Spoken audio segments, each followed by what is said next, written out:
Jadi di video kali ini saya mau mereview laptop budget dari Acer yang harganya itu mulai dari 6 jutaan. Yaitu Acer Aspire 3 yang menggunakan prosesor AMD Ryzen 3 7000 series. Namun Aspire 3 ini juga tersedia yang menggunakan prosesor Intel yang videonya bisa kalian cek di atas ini. Dan di video kali ini itu khusus untuk membahas Acer Aspire 3 yang menggunakan prosesor AMD. Jadinya bagi teman-teman yang mau membeli laptop ini atau ada rencana membeli laptop dari brand lain, teman-teman bisa cek di toko IT Garage karena toko IT Garage ini merupakan salah satu toko IT terbesar dan terpercaya di Kota Medan. Bagi yang tinggal di Kota Medan yang lagi nyari laptop untuk gaming, untuk kerja, untuk kuliah, ataupun untuk apapun yang kalian butuhkan, kalian bisa aja langsung pergi ke IT Garage karena mereka punya banyak varian laptop yang dapat disesuaikan dengan kebutuhan kalian. Untuk alamatnya sudah saya taruh di kolom deskripsi. Jadi langsung aja kita masuk ke review dari Acer Aspire 3 yang menggunakan prosesor AMD. Untuk desainnya ini sama persis dengan Aspire 3 yang menggunakan prosesor Intel, karena untuk eksterior dan desain dari laptop tersebut ini 100% sama. Bahkan sama warnanya ini juga sama persis. Untuk di bagian cover layar ini tidak ada lekuan maupun garis-garis, hanya terdapat logo Acer di bagian atas dan tulisan Aspire di bagian bawah yang ukurannya ini tidak terlalu besar dan tidak terlalu kecil, dan yang pastinya untuk tulisan Aspire-nya ini tetap terlihat apabila kalian membuka layar dari laptop tersebut. Dan ini merupakan improvement dari Acer karena seri-seri sebelumnya untuk tulisan Aspire dan tulisan Swift-nya itu tidak akan terlihat kalau misalnya kalian membuka layar dari laptop tersebut. Dan ditambah untuk tulisan Swift dan Aspire yang lama itu tulisannya itu kecil banget, yang notabene tidak akan dapat kalian lihat kalau misalnya kalian lihat dari jauh. Kalian harus lihat tuh dari dekat. Dan gak lupa juga untuk di bagian sudut kiri kanan atas nih diberikan sentuhan manis oleh Acer. Di bagian bawah ini diberikan tekstur kasar oleh Acer yang fungsinya agar tetap nyaman digenggam apabila kalian membawa laptop ini. Di bagian atas ini terdapat lubang intake udara yang besar dan 2 buah lubang speaker di bagian bawah. Di bagian dalam ini terdapat lekuan di area keyboardnya yang memberikan kesan 3 dimensi. Yang menurut saya ini cukup bagus, yang membuat tampilan dari laptopnya ini tidak polos-polos amat. Kemudian di bagian atas keyboardnya ini terdapat lubang exhaust. Untuk di bagian bezel layarnya ini masih standar ya, tidak ada yang spesial. Untuk bezelnya juga masih cukup tebal untuk di bagian atas dan bawah. Dan tentunya terdapat logo Acer di bagian bezel bawahnya. Untuk materialnya sendiri di harga 6 juta di laptopnya itu masih menggunakan bahan metal untuk di bagian cover layarnya. Cuman untuk di bagian sasis, top case, dan cover bawah ini menggunakan bahan plastik. Cuman di sini kalian nggak perlu khawatir karena untuk build quality dari Acer Aspire 3 ini cukup solid. Untuk di bagian top case-nya pada saat saya tekan-tekan ini tidak ada pergerakan yang signifikan dan tidak terdapat suara decitan plastik. Untuk fleksibilitas layarnya ini juga tidak terdapat pergerakan yang signifikan. Namun sayang sekali untuk di bagian hinge-nya ini tidak dapat dibuka menggunakan satu tangan. Jadi kalian membutuhkan kedua tangan kalian untuk membuka layar dari laptop ini. Untuk keyboardnya sendiri ini berukuran 75% atau yang biasa disebut dengan 10 keyless. Namun sayang sekali untuk keyboardnya ini tidak dilengkapi dengan backlit, sehingga kalau misalnya kalian menggunakan laptop ini di kondisi ruangannya agak gelap, ya mungkin kalian agak kesusahan pada saat mengetik di laptop ini. Untuk sensasi mengetiknya sendiri ini standar, tidak ada yang spesial, malah cenderung kurang nyaman menurut saya. Karena untuk feel dari tombolnya ini kurang tactile. Untuk trackpadnya ini ukurannya standar, tidak terlalu besar dan tidak terlalu kecil. Untuk penggunaannya ini oke, karena untuk klik kiri dan klik kanannya ini cukup tactile. Untuk multi-gesture ini juga bekerja dengan baik. Untuk dimensi laptop ini itu cukup compact karena memiliki panjang 32,8 cm, lebarnya di 21,7 cm, dan untuk tebalnya berada di 1,8 cm. Untuk beratnya ini berada di 1,4 kg. Untuk kelengkapan port di sebelah kiri ini terdapat satu DC input, satu USB Type-C yang sudah full function, satu HDMI 2.1, dan satu USB Type-A 3.2. Di sebelah kanan ini terdapat USB Type-A 3.2 dan satu audio combo jack. Untuk layarnya ini berukuran 14 inci, beresolusi Full HD dengan panel TN, dan untuk refresh rate-nya ini berada di 60 Hz. Untuk color gamutnya sendiri ini berada di 67% sRGB. Namun di sini Acer menyebut layarnya ini menggunakan Comfy View, yang awalnya saya cukup bingung apa itu Comfy View, tapi setelah saya cek, rupanya Comfy View itu adalah anti glare yang biasa kalian temukan di laptop-laptop lain. Jadi bagi yang penasaran apa itu ComfyView, saya bilang dari sekarang itu adalah anti glare yang biasa kalian temukan di laptop lain. Kemudian untuk webcamnya ini beresolusi 720p 30 fps, dan lagi-lagi di sini Acer menyebut webcamnya ini menggunakan teknologi TNR atau yang biasa disebut dengan True Noise Reduction, yang menurut saya hasilnya sama aja dengan webcam 720p di laptop lainnya, dan ini hasil untuk webcam dari laptop ini. Kemudian masuk ke yang ini yang memakai AMD Ryzen 3 beserta dengan mikrofonnya. Coba kira-kira hasilnya gimana antara ini yang memakai AMD Ryzen 3. Jadi itu saja untuk desain dan eksterior dari Acer Aspire 3 yang menggunakan AMD Ryzen. Dan sekarang kita masuk ke spesifikasi yang ditawarkan laptop ini. Untuk prosesornya sendiri ini menggunakan AMD Ryzen 3 7320U dengan 4 core 8 thread. TDP-nya ini berada di 15 watt dan untuk turbo boost-nya ini dapat mencapai 4,1 GHz. GPU-nya ini menggunakan integrated graphic AMD Radeon. RAM-nya ini sebesar 8 GB, LPDDR5 dan untuk speed-nya ini berada di 5500 MHz yang sudah berjalan di dual channel.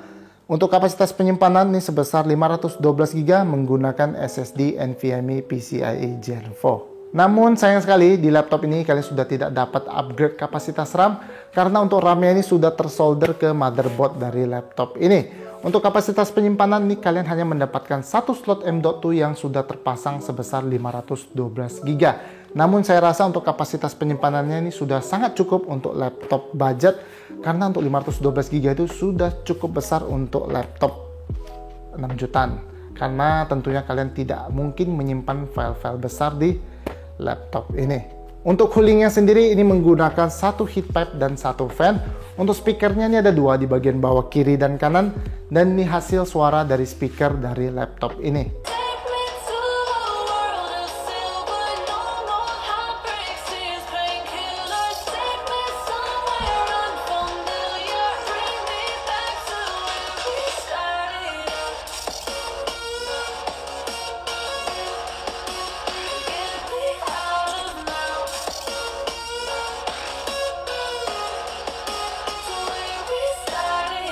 Untuk konektivitas ini menggunakan Wi-Fi 5 MediaTek MT7663 dan Bluetooth versi 5. Kapasitas baterainya ini sebesar 43 Wh dan untuk chargernya ini sebesar 45 Watt menggunakan DC input. Dan for your information, untuk USB Type-C ini sudah support charging, yang tentunya kalian juga bisa mengecas laptop ini menggunakan USB Type-C. Dan itu saja untuk spesifikasi dari laptop ini. Sekarang kita coba tes performa dari laptop tersebut. Untuk SSD, kecepatan baca ini berada di 1742 MB per detik. Dan untuk kecepatan tulis ini berada di 1717 MB per detik. Kemudian saya coba render gambar BMW menggunakan Blender. Untuk render menggunakan CPU, ini selesai dalam waktu 8 menit 34 detik. Di Cinebench R15, di sini saya coba looping selama 10 kali. Untuk rata-rata skornya ini berada di 804. Kemudian di Cinebench R20, di sini juga sama, saya coba looping selama 10 kali. Untuk rata-rata skornya ini berada di 1884. Di Cinebench R23 untuk single core mendapatkan 1123 dan untuk multicore mendapatkan 4923. Di Forma ini mendapatkan 971 dengan rata-rata 18 fps. Di PCMark 10 ini mendapatkan 4393. Kemudian saya coba tes menggunakan 3D Mark. Di CPU profile ini mendapatkan 2304. Di night rate mendapatkan 7132, di Firestrike mendapatkan 1564, dan di time spy mendapatkan 592. Kemudian saya coba stress test laptop ini menggunakan time spy. Laptop ini tuh lolos dengan skor 99,2%. Kemudian untuk ketahanan baterainya sendiri, di sini saya coba looping video. Untuk brightness-nya ini berada di 50% dan untuk volumenya ini berada di 50%. Untuk baterainya ini dapat bertahan selama 12 jam 54 menit. Dan itu saja untuk tes performa dari Acer Aspire 3 yang menggunakan AMD Ryzen. Di sini saya coba tes main game di laptop ini dan untuk hasil tesnya bisa kalian cek di video berikut.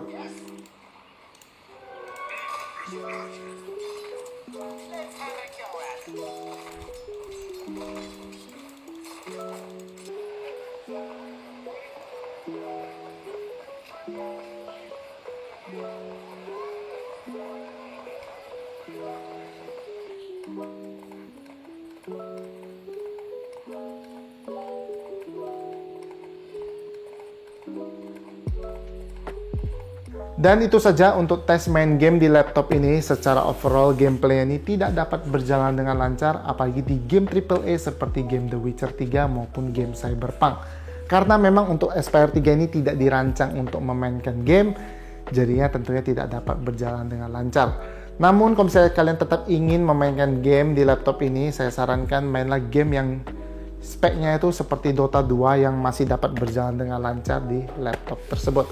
So, mungkin itu aja untuk review dari laptop ini. Sekarang kita masuk ke kesimpulan saya tentang laptop ini, atau bisa disebut dengan Acer Aspyr 3 yang menggunakan AMD Ryzen 3. Sisi positifnya dulu, yang pertamanya ada di ketahanan baterainya. Ini dapat bertahan di atas 12 jam, yang membuat laptop ini tuh sangat cocok untuk kalian pakai kerja yang kalian tidak perlu khawatir lagi untuk masalah baterai.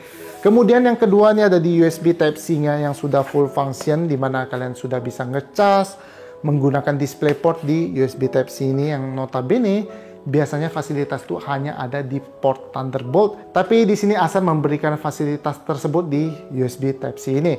Kemudian yang ketiga ini ada di HDMI-nya yang sudah versi 2.1. Cuman saya rasa di sini agak gimmick karena tentunya kalian tidak mungkin menggunakan external monitor yang beresolusi 4K sampai 120 Hz. Karena saya rasa kalian juga terlalu memaksa performa dari laptop ini yang memaksa output sebesar 4K gitu loh. Ya, kalian cukup tahu aja untuk HDMI ini sudah versi 2.1. Kemudian yang berikutnya, ini ada di build quality dari laptop ini. Untuk di harga 6 juta, kalian masih mendapatkan bahan metal untuk di bagian cover layarnya. Yang biasanya untuk di harga 6 jutaan itu full plastik. Cuman di Aspyr 3 ini masih menggunakan bahan metal, walaupun hanya di cover layarnya. Kemudian yang terakhir, di laptop ini sudah include Office, yang dimana kalian nggak usah beli Office lagi di laptop tersebut. Acer sudah memberikan Office di dalam paket pembelian. Jadi ya Office tuh lumayan mahal ya, jadi lumayan lah, di harga 6 jutaan sudah mendapatkan Office. Dan itu aja untuk sisi positif ya. Untuk kekurangannya menurut saya cuma satu, itu ada di keyboardnya yang belum mendapatkan backlit ya. Mungkin Acer memangkas harganya tuh dengan menghilangkan backlit dari laptop ini. Padahal menurut saya untuk backlit itu cukup penting, karena rata-rata yang memakai laptop tuh juga memakai di ruangan yang cukup gelap. Ya, nggak apa-apa. Jadi mungkin itu aja untuk review dari Acer Aspyr 3 yang menggunakan AMD Ryzen. Di sini saya coba ingatkan lagi bagi teman-teman yang penasaran dengan yang menggunakan Intel, kalian bisa cek videonya di atas sini. Dan tentu saja nanti saya juga buatkan video comparison antara yang menggunakan AMD Ryzen dan yang menggunakan Intel. Ya, Intel. Di situ saya membuat perbedaannya, apa aja perbedaan yang signifikan di antara kedua laptop tersebut. Karena secara eksterior itu laptopnya itu 100% mirip, jadi perbedaannya itu hanya ada di spesifikasi dari laptop tersebut. Sekali lagi terima kasih bagi teman-teman yang sudah nonton video ini. Jangan lupa untuk menekan tombol like, komen, dan share video ini. Dan bagi yang suka dengan channel ini, jangan lupa untuk dibantu subscribe channel yang kecil ini dan dinyalain tombol loncengnya. Sekali lagi terima kasih bagi teman-teman yang sudah nonton, dan sampai jumpa di video review laptop berikutnya. Bye-bye.